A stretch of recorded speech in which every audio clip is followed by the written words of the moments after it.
Selamat hari Minggu dan selamat berbakti jemaat yang dikasihi Tuhan. Untuk memulai hari ini dan memulai renungan kita, saya diberikan bagian Alkitab yang harus dibaca dan direnungkan, yaitu dari Markus 10 ayat 46 sampai dengan ayat 52. Markus pasal 10 ayat 46 sampai dengan ayat 52. Demikian bunyinya. Lalu tibalah Yesus dan murid-muridnya di Yeriko. Dan ketika Yesus keluar dari Yeriko bersama-sama dengan murid-muridnya dan orang banyak berbondong-bondong, ada seorang pengemis yang buta bernama Bartimeus, anak Timeus, duduk di pinggir jalan. Ketika didengarnya bahwa ia adalah Yesus orang Nazaret, mulailah ia berseru, "Yesus, anak Daud, kasihanilah aku." Banyak orang menegurnya supaya ia diam, namun semakin keras ia berseru, "Anak Daud, kasihanilah aku."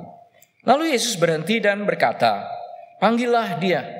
Mereka memanggil orang buta itu dan berkata kepadanya, "Kuatkan hatimu, berdirilah, ia memanggil engkau." Lalu ia menanggalkan jubahnya, ia segera berdiri dan pergi mendapatkan Yesus. Tanya Yesus kepadanya, "Apa yang kau kehendaki supaya aku perbuat bagimu?" Jawab orang buta itu, "Rabuni, supaya aku dapat melihat." Lalu kata Yesus kepadanya, "Pergilah, imanmu telah menyelamatkan engkau." Pada saat itu juga melihatlah ia, lalu ia mengikuti Yesus dalam perjalanannya. Dan secara khusus ayat yang akan menjadi nats kita, yang akan kita renungkan khusus, yaitu ayat ke-47-nya. Saya akan ulang ayat 47 demikian. Ketika didengarnya bahwa itu adalah Yesus orang Nazaret, mulailah ia berseru, "Yesus anak Daud, kasihanilah aku."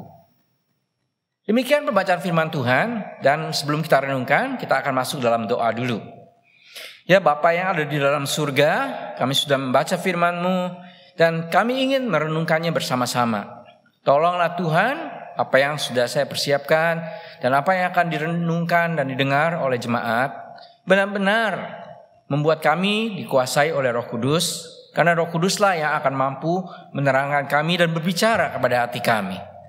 Dan semua ini kami doa atas nama Tuhan kami Yesus Kristus. Amin. Nah, Bapak Ibu dan jemaat yang dikasihi Tuhan, saya percaya bahwa ini adalah cerita yang pernah kita dengar. Dan kemungkinan besar, mungkin kalau kita guru sekolah minggu atau orang tua, atau guru, kita pernah mengajarkan kepada anak-anak didik kita semua. Nah sekarang secara khusus kita akan coba renungkan bagian ini. Ya cerita singkatnya kembali, yaitu tentang seorang yang buta bernama Bartimeus. Nah orang ini memanggil Tuhan Yesus. Kenapa? Karena dia tahu, walaupun dia tidak bisa melihat, mungkin dia dengar. Ada rombongan orang banyak dan dia menebak. Entah itu dikasih tahu orang atau entah itu secara nalurinya saja, akhirnya dia tahu ini Tuhan Yesus lewat dan dia mulai berteriak-teriak minta tolong.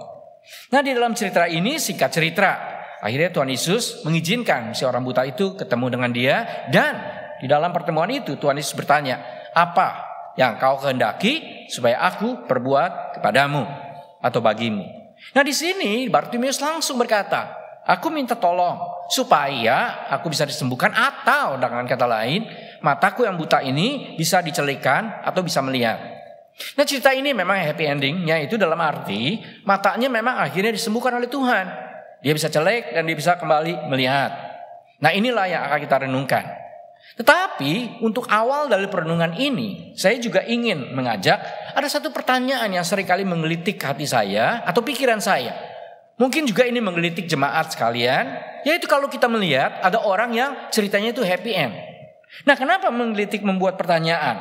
Karena ternyata kita bisa melihat dalam hidup ini ada orang-orang yang sakit dan penuh dengan penderitaan.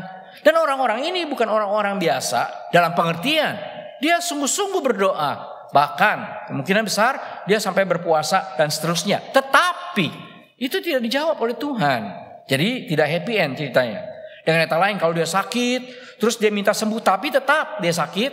Terus kalau dia lagi menderita, dia minta kelepasan, tapi tetap dia terhimpit dalam penderitaan. Nah, ini pertanyaan yang menggelitik saya dan kita sekalian.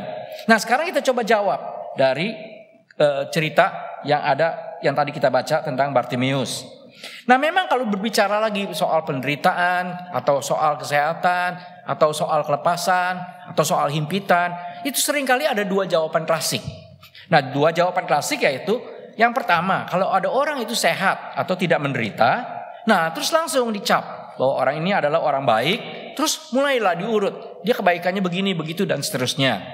Dan jawaban klasik kedua, yaitu yang sebaliknya, kalau ada orang sakit, orang itu menderita, dihubungkan dengan dosa-dosanya. Nah, harus mulailah diurut juga dosa-dosanya. Dan di dalam hal ini ada hal yang menarik yang pernah saya alami. Suatu kali saya sedang berkhotbah di salah satu gereja. Nah, pada waktu khotbah itu, kebetulan saya itu kena flu yang cukup berat. Nah, selesai dari kebaktian, maka saya berdiri di depan pintu terus bersalaman dengan jemaat.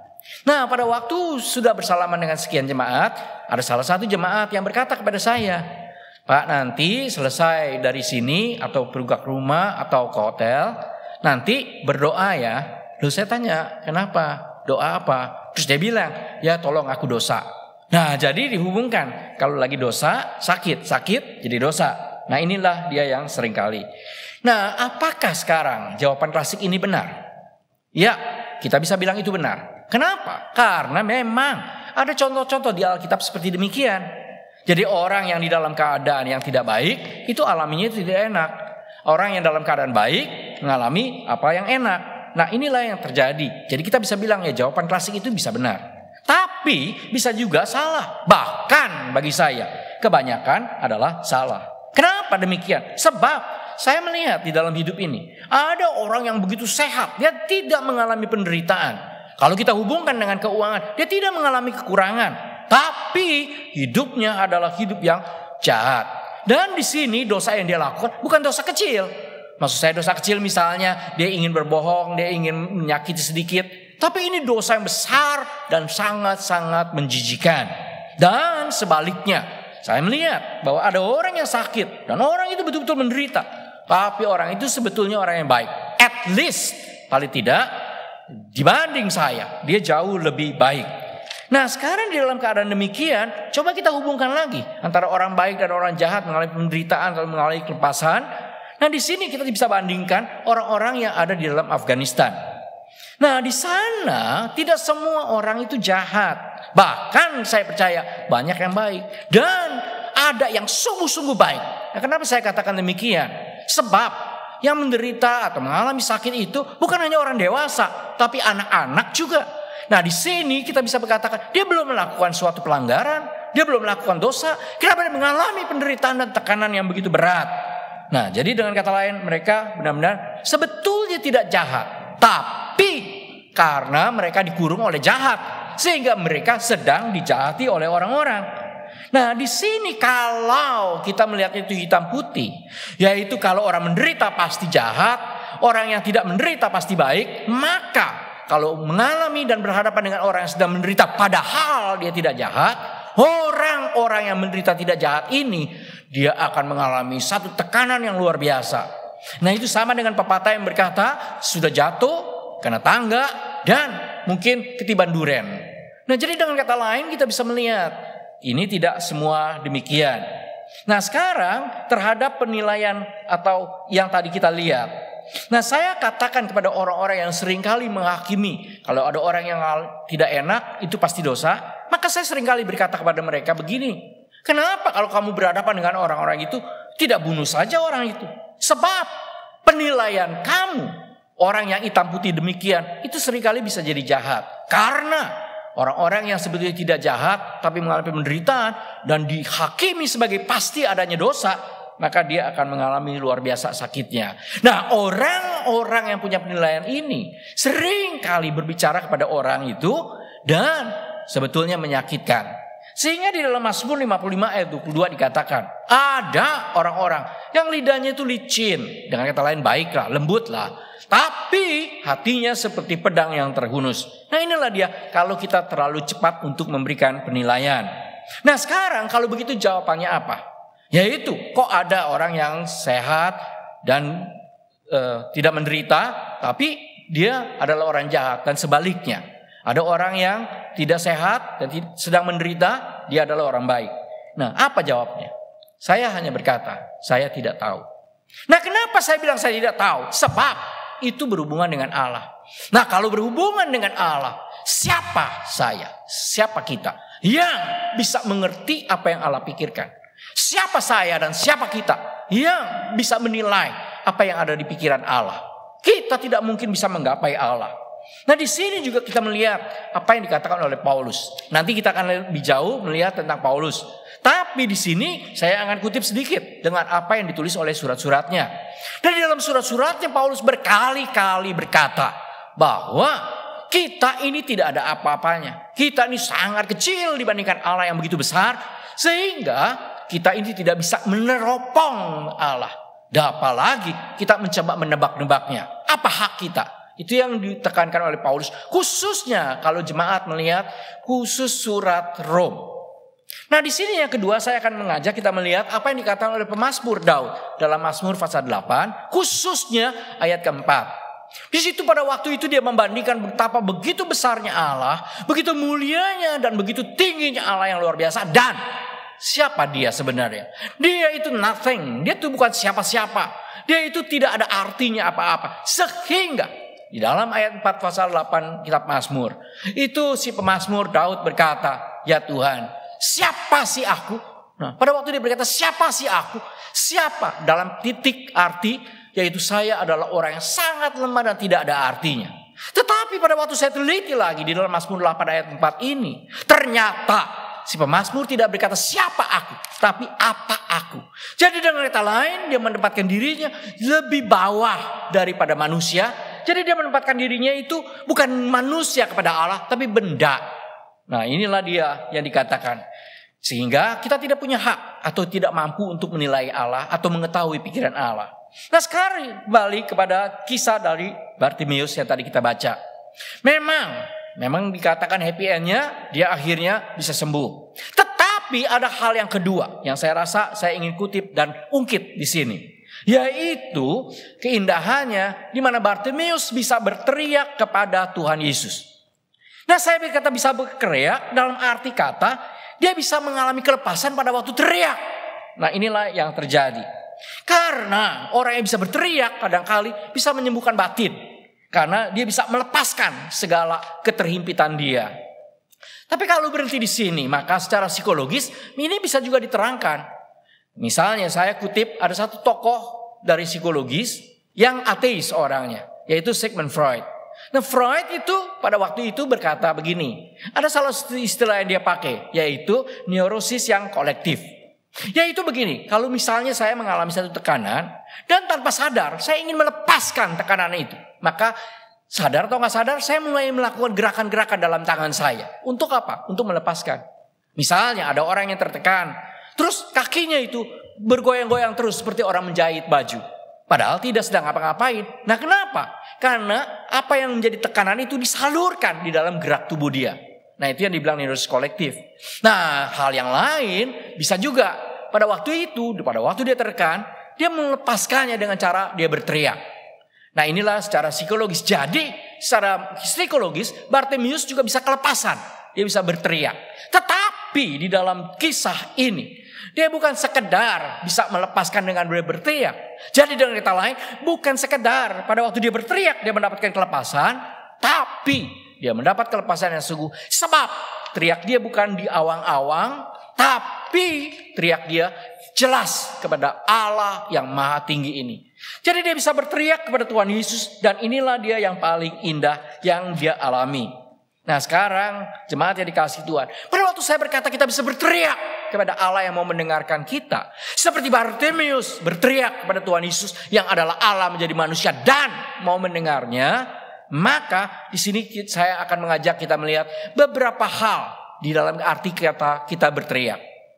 Nah, pada waktu kita berteriak kepada Allah, ingat, jangan ada dalam pikiran kita yang pertama ungkit-ungkit kebaikan kita. Kita mulai berteriak, tapi di satu sisi yang lain kita merasa saya layak karena ada banyak yang baik yang saya lakukan. Nah, jangan demikian. Nah, berteriak kepada Allah yang juga jangan adalah pada waktu saya berteriak, saya mulai mengungkit apa sih sebetulnya dosa-dosa saya Saya mulai mempertanyakan, apa sih kesalahan-kesalahan saya? Kok saya mengalami begini, kok saya mengalami begitu? Jadi dengan kata lain, saya memaksa Allah untuk harus menjustify saya sebagai orang yang benar. Yaitu saya tidak berdosa. Nah ini bahaya sekali. Sebab bagi saya, pada waktu kita mulai berteriak dan mengungkit bahwa kita tidak dosa, kita lupa bahwa kita sebenarnya adalah orang berdosa. Nah kata berdosa, saya kadang-kali melihat ada orang yang katanya dia tidak tahu bahwa dia itu berdosa. Nah di sini kita bisa melihat dalam hal ini, yaitu orang-orang yang demikian sebab dia baik katanya. Nah benarkah orang itu baik? Orang itu tidak jahat belum tentu karena dia baik. Dan orang tidak jahat belum tentu karena dia itu memang tidak jahat. Tetapi kadang-kali orang belum jahat atau orang masih baik itu karena dia tidak mampu untuk berbuat jahat. Nah sering kali itu yang terjadi pada kita. Sehingga ada pepatah yang berkata, kalau kita mau tahu orang itu adalah orang jahat atau orang baik, kasih dia kedudukan. Artinya pada saat dia punya kedudukan yang tinggi, pada saat dia punya kemampuan untuk melakukan sesuatu, nah di sini kita lihat apakah dia baik atau apakah dia jahat. Nah inilah pepatah ini. Nah di dalam keadaan demikian saya ambil contoh Bapak Ibu dan jemaat yang dikasih Tuhan, yaitu tentang seorang tokoh reform, orang yang sangat rohani, orang yang sangat pandai, sehingga dialah yang menetapkan banyak doktrin di dalam kekristenan kita. Orang ini adalah namanya Calvin. Nah Calvin kita kagumnya luar biasa, tapi ada satu sisi yang jahat. Di mana? Pada saat dia bertemu dengan seorang yang bernama Servetus. Nah pada waktu dia bertemu dengan Servetus, apa yang ada pada Servetus? Servetus itu orang yang pandainya bukan main. Kalau nggak salah pada waktu umur 14 saja, Servetus itu adalah orang yang bisa berbahasa dengan 5 bahasa dengan fasih. 5 bahasa, bayangkan. Dan bahasa-bahasa ini bukan bahasa-bahasa yang enteng. Sampai misalnya bahasa Ibrani, bahasa Yunani, bahasa Latin, dia kuasai semua. Selain bahasa Perancis, karena dia orang Perancis, dan bahasa Inggris. Nah di dalam keadaan kepandaian ini, pada waktu umur 14 saja demikian, maka ternyata dia juga menggumuli apa yang ada dalam firman Tuhan. Memang saya belum pernah baca, tapi cuma dapat pengantar dari buku-buku yang menerangkan tentang Servetus ini. Ada yang berkata memang pemahamannya tentang Tritunggal khususnya itu rada aneh. Aneh belum tentu dia salah. Aneh belum tentu dia jahat. Tapi pokoknya berbeda dengan yang kita pahami, dan kita pahami itu kan dari Calvin. Jadi beda dengan Calvin sendiri. Nah pada waktu itu Calvin merasa orang ini bisa merusak gereja. Sehingga apa yang dia lakukan? Dia suruh orang yang namanya William Farel untuk membunuh Servetus ini. Dan membunuhnya itu begitu sadis bukan main. Yaitu hidup-hidup dia ditusuk dari bawah sampai ke punggung atas. Dan dia ditaruh di atas api. Persis seperti babi guling. Jadi kita bisa bayangkan demikian yang terjadi. Jadi sekarang kita mau bertanya, orang seperti Calvin bisa punya pikiran yang begitu jahat. Nah sekarang saya berkata, kemungkinankah dia itu sebelumnya baik karena dia memang orang yang tidak bisa jahat atau orang baik? Atau dulu dia baik karena memang dia belum mampu untuk jahat. Begitu dia mampu, dia punya kedudukan, dia punya kuasa, punya kekuatan, diikuti banyak orang. Maka apa yang terjadi? Kejahatan yang dia lakukan. Mungkin kita akhirnya membela Calvin, terus kita bilang enggak, dia orang baik tetap. Kalau kita punya penilaian itu, bagi saya kita lebih jahat daripada Calvin. Dan itu gambaran kita belum mampu untuk mengutarakan kejahatan kita, sehingga kita mendukung orang yang sudah bisa mampu melakukannya. Nah sekarang kita coba lihat lagi, teriak kepada Allah. Nah kalau teriak Allah, yaitu tidak mengungkit kebaikan dan jangan menolak segala apa yang kita anggap jahat. Yang ketiga, yaitu jangan tentukan Allah harus berbuat apa. Jadi waktu saya berteriak, saya nggak boleh menentukan Allah. Karena di sini kita melihat konfliknya manusia. Manusia kadang-kali berteriak kepada Allah, terus ditanya kenapa berteriak kepada Allah? Sebab Allah begini.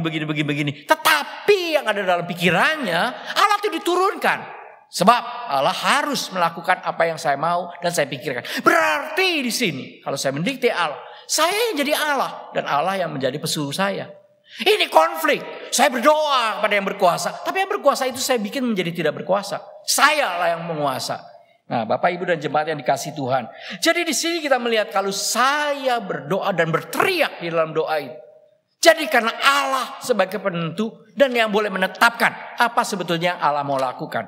Dan saya tidak punya hak mendiktinya. Ada satu kisah yang menarik Bapak Ibu jemaat di dalam kehidupan pelayanan saya. Pada suatu kali saya pernah melayani satu mahasiswa. Nah mahasiswa ini singkat cerita ingin menikah. Maka akhirnya dia bicara pada orang tuanya. Nah pada waktu itu orang tuanya ini memang belum Kristen, papa mamanya. Nah karena belum Kristen maka papa mamanya ini sering kali hubungi orang-orang pintar dalam tanda petik. Itu orang yang tahu gaib-gaib. Nah sekarang orang pintar itu bilang, oke, anak mau menikah. Apa yang mau dilakukan oleh anakmu? Nah terus si bapak ini cerita. Karena memang ini anak mungkin punya uang. Sehingga dia harus membeli baju pakaian pengantinnya di tempat ini, di tempat itu, dan lain-lain. Nah di sini disampaikan oleh orang tua itu kepada si orang pintar tadi. Terus dia bilang anaknya mau kesini. Terus apa yang dikatakan oleh orang ini, penujum ini? Nah orang penujum ini bilang, oh kamu gak boleh ke tempat ini dan ke tempat itu. Karena kalau kamu izinkan anakmu ke situ, nanti anakmu akan mendapatkan kecelakaan dan bisa mati. Itu yang dikatakan. Nah anak itu akhirnya dilarang oleh orang tuanya karena suruhan dari orang itu. Nah sekarang anak itu bilang pada saya berkata kepada anak ini, jangan percaya, tetap saja lakukan. Nah akhirnya singkat cerita, dia tetap lakukan dan papa mamanya mengalah. Terus dia pergi ke tempat ini dan itu yang disarankan untuk dilarang oleh orang yang tadi itu. Tapi apa yang terjadi? Saya kan suruh tetap ke sana. Dia ke sana, dia ke sini. Dan betul. Itu yang bikin saya shock berat. Betul-betul terjadi dengan apa yang dikatakan oleh orang itu. Dia betul-betul mendapat kecelakaan dan dia meninggal. Nah setelah peristiwa itu terjadi, apa yang terjadi? Papa mamanya itu marah besar kepada saya. Saya sendiri shock berat. Nah di dalam keadaan shock berat itu saya berteriak kepada Allah. Ya Tuhan saya gak tahu ini yang terjadi demikian. Sekarang saya gak berani mendikti Tuhan dan saya akan diam. Tapi saya tetap tidak akan bergeser untuk menolak semua kuasa gelap dan pendapatnya. Dan juga saya akan tetap kepada Tuhan. Nah di dalam keadaan demikian apa yang terjadi? Waktu akhirnya di mana Tuhan bekerja. Tahu-tahu papanya itu bertobat. Entah gak tahu kenapa. Dan di dalam keadaan demikian luar biasa saya mendapat wah ini ada jawaban dari Tuhan. Tapi jawaban itu tidak berhenti. Sebab ternyata si mama yang serang papanya. Dan papanya pada waktu diserang walaupun sudah percaya tahu-tahu jadi lemah. Dan apa yang terjadi? Papanya meninggal dunia. Nah sekarang apa yang terjadi? Mamanya yang menyerang saya habis-habisan. Dalam keadaan demikian saya gak berani berkata Tuhan kok begini kok begitu harus begini harus begitu. Saya cuma diam. Dan saya bilang pada Tuhan saya betul-betul tidak mengerti Tuhan. Betul-betul tidak mengerti. Nah singkat cerita waktu yang membuktikan akhirnya apa yang terjadi. Entah dari siapa. Tahu-tahu si mama itu bisa percaya Tuhan. Nah saya pernah bertemu dengan si mama ini di Seattle. Nah saya kaget sekali pada waktu si mama cerita bagaimana Tuhan berbicara. Justru pada waktu anaknya itu meninggal. Dan Tuhan berbicara pada waktu suaminya atau si papa dari anak itu meninggal. Nah bagaimana ini semua terjadi? Saya gak tahu. Dan saya betul-betul gak tahu. Nah Bapak Ibu dan jemaat yang dikasih Tuhan. Sekarang kita kembali melihat berteriak kepada Allah. Yang 3 hal penting. Yaitu jangan ungkit kebaikan. Jangan menolak apa kita ini sebenarnya orang jahat. Dan yang ketiga jangan dikte Allah. Nah sekarang saya ingin membandingkan dengan orang lain. Yaitu yang sama-sama menderita. Yaitu di dalam Alkitab ada kisah tentang seorang perempuan Kanaan. Nah perempuan Kanaan ini rupanya itu anaknya itu dirasuk setan. Dalam keadaan itu si perempuan ini datang kepada Tuhan Yesus dan minta supaya Tuhan Yesus menolong anaknya itu. Pada waktu pembicaraan itu terjadi Tuhan Yesus berkata, enggak, sebab saya ini misalnya kesembuhan dan lain-lain itu diumpamakan seperti roti. Roti ini hanya untuk anak-anak. Tapi bagaimana dengan perempuan itu? Perempuan itu berkata, ya memang saya tahu buat anak-anak. Tapi pasti ada remah-remah dan roti itu yang jatuh. Yang dari meja ke lantai. Nah saya sebagai anjing ini bisa makan. Nah di sini Tuhan Yesus berkata, sepertinya tidak layak. Tetapi di sini Tuhan Yesus mau menguji bagaimana iman dari perempuan ini. Nah perempuan ini berkata, ya baik, saya dianggap tidak layak, bukan anak, dan saya dianggap anjing. Tapi tetap saya akan diam, saya akan tetap makan. Nah kalau kita hubungkan teriak Bartimeus, seperti inilah yang harusnya terjadi. Yaitu di mana Bartimeus itu berkata bahwa saya nobody, saya tidak ada hal untuk menyombongkan diri. Nah, ini seperti janda ini yang seperti demikian. Itulah teriaknya. Nah, kalau saya hubungkan janda ini yang berkata, ya saya ini memang seperti anjing, tapi saya tetap akan makan rempah-rempahnya. Maka saya sedang hubungkan dengan diri saya. Apakah saya lebih baik dari wanita ini?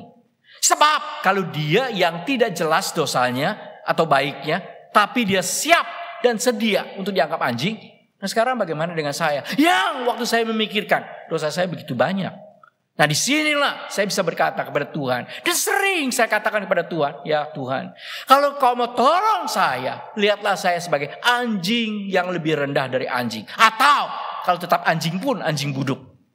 Nah, Bapak Ibu dan jemaat yang dikasih Tuhan, sekarang kita loncat kepada Paulus. Nah, Paulus yang saya katakan tadi di dalam surat-suratnya berkata bahwa dia tidak punya hak sama sekali. Siapa dia? Dia orang yang khotbahnya luar biasa, sangat hebat, luar biasa, dan dipakai Tuhan. Sering khotbah itu bikin orang kagum, dan pernah orang sampai anggap dia adalah dewa. Sebab khotbahnya itu bukan main. Dan dia dapat karunia kesembuhan. Dan dia dapat karunia di mana satu kali dia berkhotbah, ada orang yang jatuh meninggal, dia bisa hidupkan kembali. Jadi dia ini adalah orang yang istimewa, bukan main. Tetapi apa yang terjadi yang ada dalam 2 Korintus 12. Di situ Paulus berkata, aku ini ada duri dalam tubuhku. Nah, sekarang kita mulai tafsirkan apa sebenarnya durinya.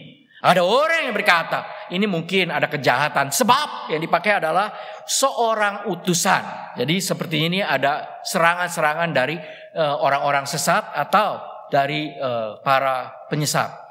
Nah, tapi ada banyak juga yang menafsirkan duri ini adalah penyakit. Nah, kalau ini penyakit, itulah sebabnya Paulus bersama-sama dengan Lukas. Kenapa? Sebab Lukas adalah dokter, dia tabib. Oleh karena itu, karena kalau benar Paulus itu sakit, maka Lukas terus mendampingi dia untuk menolong kalau dia sedang penyakitnya kambuh. Nah, yang menarik, kalau memang dihubungkan dengan penyakit, apa kira-kira penyakit? Nggak jelas. Tapi kalau kita hubungkan dengan Galatia 4 ayat 14, maka di situ ada satu yang menarik. Di mana Paulus berkata, engkau jemaat Galatia pernah melihat aku di dalam keadaan yang sangat menjijikan. Nah, apakah ini pada waktu sakitnya itu timbul? Kita nggak tahu. Apakah dia menggelepar-gelepar, luar busa? Saya nggak tahu apa. Yang pasti Paulus mengakui bahwa itu sangat menjijikan. Nah, di dalam keadaan demikian kita bisa lihat Paulus itu rupanya punya sesuatu yang penyakit. Nah, di sini dia berdoa, dia berkata 3 kali aku berdoa supaya duri itu diangkat. Kalau itu dihubungkan dengan penyakit, maka dia berkata supaya penyakit itu betul-betul bisa diangkat. Dan yang menarik, Paulus bukan mengalami penderitaan dalam tubuhnya saja, tapi yang di luar juga demikian. Jadi waktu dia melayani, dia berkata apa? Aku tuh pernah kelaparan. Waktu dia melayani, apa yang dia katakan? Aku pernah kedinginan. Waktu dia melayani, apa yang dia katakan? Dia pernah dianiaya, disesah. Bahkan dia seringkali menderita di penjara. Dan pada waktu dia naik kapal pun berkali-kali kapalnya itu karam. Nah, jadi di sini apakah Paulus tidak berteriak? Saya percaya dia berteriak kepada Allah. Tetapi dalam keadaan demikian Allah tidak jawab. Nah, sekarang kenapa dia tetap berteriak? Sebab tetap berteriak adalah anugerah Tuhan. Nah, kembali pada waktu Tuhan bilang aku tidak tolong duri yang ada dalam tubuhmu. Di situ Tuhan Yesus bilang, sebab anugerahku cukup bagimu. Cukup. Nah, kalau saya jadi Paulus, saya mungkin bertanya kepada Tuhan. Tuhan, saya khotbah, apakah anugerah cukup? Saya menyembuhkan orang, apakah anugerah cukup? Orang mati bisa hidup kembali, apakah anugerah cukup? Tidak. Sebab itu anugerah yang Tuhan pakai aku untuk orang lain. Sekarang aku yang sedang mengalami penderitaan di mana? Nah, kalau dibilang anugerah cukup itu apa? Nah, disinilah ternyata Paulus mendapatkan anugerah itu adalah di mana sekalipun dia tidak dijawab teriakannya, tapi dia tetap bisa berteriak kepada Allah. Nah, tetap bisa berteriak kepada Allah. Ini adalah hak istimewa yang sangat ajaib. Tuhan masih mau mendengarkan kita. Nah, sekarang siapa kita yang masih mau dengar oleh Tuhan? Sehingga kalau sampai Tuhan mau dengar, itu adalah anugerah. Sekarang kita berkata, He raised me up. Dia membangkitkan saya lagi. Itu He raised me up. Itu dulu. Sekarang bagaimana? Apakah sekarang masih tetap? Nah, sering kali kalau kita sedang mengalami sesuatu yang tidak enak, Sering kali apa yang Tuhan pernah bangkitkan saya bisa hilang kembali. Nah sekarang kalau kita melihat contoh-contoh tadi, pertanyaannya adalah pada saat dulu yang pernah dibangkitkan, apakah sekarang kebangkitan itu tetap ada pada saya? Sebab saya mengalami hal yang sangat tidak enak. Nah di sini kita melihat He raised me up adalah tetap ada. Karena apa? Karena kita masih boleh berteriak kepada Allah. Inilah yang paling indah, dan yang paling indah bukan cuma sekedar kita teriak, karena kita juga tahu ada Allah yang sedang mendengar, dan kita juga tahu pasti Allah mendengarkan kita. Nah, kenapa belum dijawab? Kembali seperti uraian tadi, kita tidak tahu, tapi tetap bisa berteriak adalah jawaban yang indah dari anugerah Tuhan. Nah, Bapak Ibu dan jemaat yang dikasihi Tuhan, kalau saya sedang berhadapan dengan orang sakit, apa yang ada dalam pikiran saya? Nah ini yang Tuhan inginkan. Sering kali kita mulai mempersalahkan Allah. Kenapa ada orang menderita? Itu bukan saya memang, tapi orang lain. Tapi kenapa demikian? Nah terus kita mulai menghakimi Allah. Nah di sini sebetulnya Tuhan mau, kalau kita bisa berteriak kepada Allah pada saat saya sakit dan menderita, maka pada waktu sehat dan tidak menderita, saya harus siap menjadi orang yang sedang menderita ini boleh berteriak kepada saya sebagai wakil dari Tuhan. Nah inilah yang paling penting.